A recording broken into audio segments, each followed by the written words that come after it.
મિત્રો, ગુજરાત એક એવી પવિત્ર ભૂમિ છે કે જે ભૂમિમાં અનેક સંતો થઈ ગયા છે, જેમનું ખાલી નામ લેવાય તો પણ મનમાં શાંતિ થાય છે. મારે પણ એવા જ એક સંતની વાત કરવી છે કે જેમણે રાષ્ટ્રીય સંતનું બિરજ મળેલું છે, જેમને ભક્તિના પંથની સાથે સાથે દેશની પણ સેવા કરેલી છે.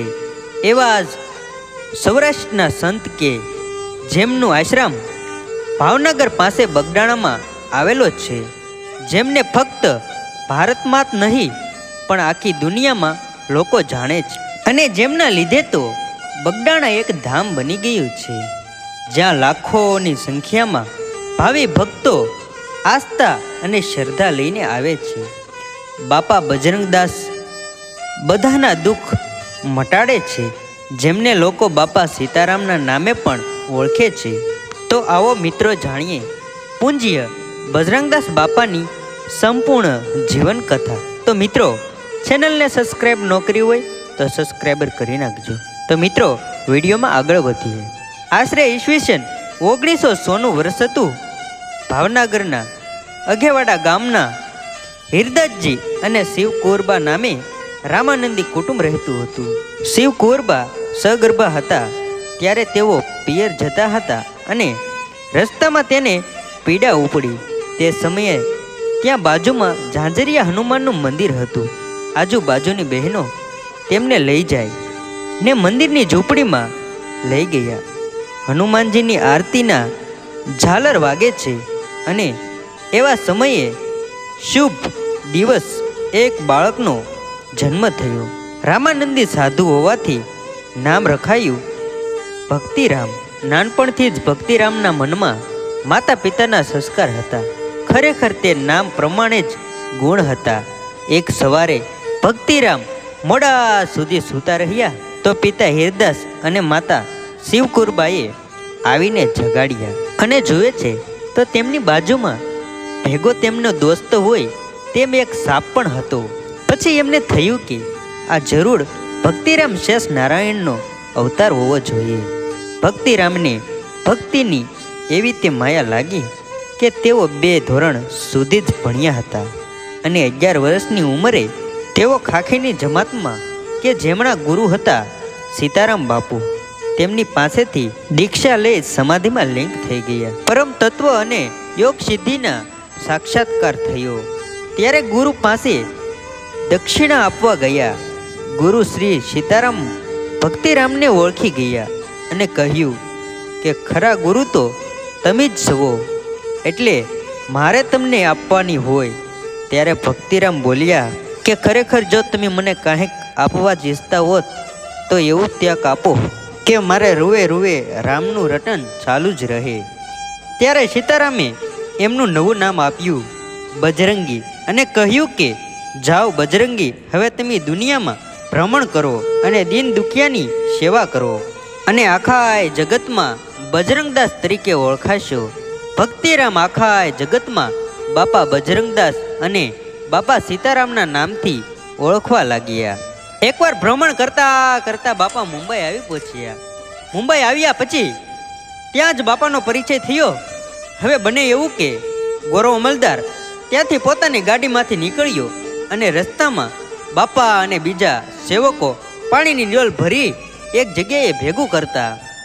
ત્યાં ગોરો અમલદારે સંતો અને તેમની ભક્તિ વિશે ખરાબ બોલ્યો અને કહ્યું કે જો તમે ખરેખર સંત હોય તો ચમત્કાર બતાવો. બાપા એ વખતે જ્યાં ઊભા હતા ત્યાં જ પલોઠી વાળીને બેસી ગયા અને ખાડો ખોદવા લાગ્યા. અને જોતામાં ત્યાં લોકોનું ટોળું ભેગું થઈ ગયું અને બાપાએ ખારા જળનું જમીનમાંથી મીઠું પાણી કાઢ્યું. તે જોઈ ગોરો અમલદાર પણ બાપાના પગમાં પડી ગયો. પછી તો એમ કહેવાય છે કે બાપા ગુરુજીને યજ્ઞનું પાલન કરવા માટે ભ્રમણ કરવા લાગ્યા અને એમનો પહેલો મુકામો થયો સુરત, જ્યાં તેઓ બેગમપુર સાવરિયા રોડ ઉપર આવેલા લક્ષ્મી નારાયણના મંદિરે રહ્યા. ત્યાંથી તેઓ ચાલતા ચાલતા હરોણ ગામના રણજીત હનુમાનજીના મંદિરમાં 7 વર્ષ રહ્યા. તેમના ભ્રમણ દરમિયાન તેઓ ભાવનગર જાડેજાને ત્યાં પણ રહ્યા હતા. પછી તો કહેવાય છે કે મિત્રો ત્યાંથી તેઓ પાલીતાણા, જેસર અને કલમોદર ગયા. કલમોદર બાપા 3 વર્ષ રહ્યા. બાપાના ભ્રમણ દરમિયાન તેમના હાથે ઘણા ચમત્કાર થયા. પણ બાપા તો ફક્ત એક જ વાક્ય બોલતા, જેવી મારા વાલાની મરજી. ભ્રમણ કરતા કરતા બાપા બગડાણા આવી પહોંચ્યા. ત્યારે તેમની ઉંમર હતી 41 વર્ષ. ત્યારે બાપાએ ત્રિવેણી સંગમ જોયો. બગડાણામાં બાપાને 5 મૂળ તત્વ જોવા મળ્યા. બગદાણા ગામ, બગડ નદી, બગડેશ્વર મહાદેવ, બગદામલ ઋષિ, બજરંગદાસ બાપા. પછી બાપા કાયમની માટે બગડાણામાં જ રહ્યા. બાપા 1941માં બગડાણા આવ્યા. 1951માં આશ્રમની સ્થાપના કરી. 1959માં અન્નછત્ર ચાલુ કરાયું અને 1960માં ભૂદાન હવન કર્યું.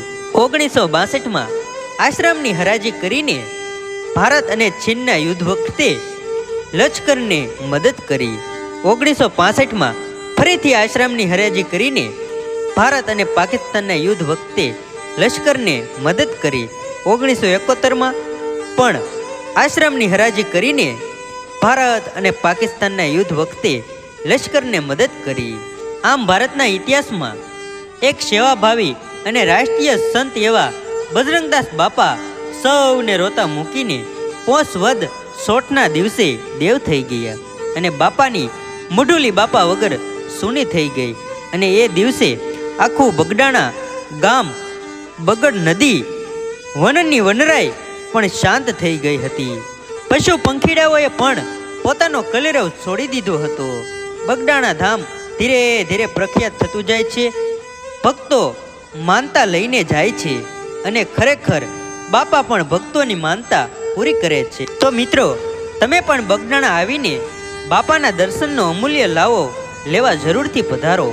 મિત્રો બગદાણા ધામ ખાતે દર વર્ષે 2 ઉત્સવો ઉજવાય છે, જેમાં એક બજરંગદાસ બાપાની પૂર્ણતિથિ જે પોષ વદ 16ના દિવસે અને બીજો ઉત્સવ અષાઢ સુદ પૂનમ એટલે કે ગુરુ પૂર્ણિમાનો દિવસે ધામધૂમથી ઉજવવામાં આવે છે. તો મિત્રો આ હતો બજરંગદાસ બાપાનો ઇતિહાસ.